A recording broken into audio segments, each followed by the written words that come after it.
Yeah, the web building course, it's been designed for people who've perhaps never done this before.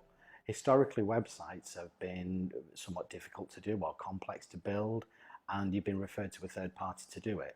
This is all about letting an individual to take the ownership themselves, to build it themselves. It's a very relaxed environment, and we take our time. So that the aim of this course is that somebody will have a good understanding of how to build a basic website, basic principles of drag and drop, cut and paste, all that kind of thing is used, so that then what a client can do is control their website, control its content, put links to their social media on there, build up their subscribers by adding a subscribe form, popping a map on there so they can be found. But also we look at how to ensure that the website will be found by people and that people know that they're there, because it's all very well building a website, but you need to make sure that it's going to be useful to your business as well. It's all the basic principles of building your own website that's done without jargon, that's very straightforward to do.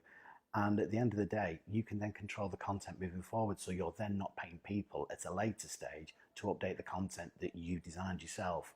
It's about taking control back, and it's about maintaining control once it's been done.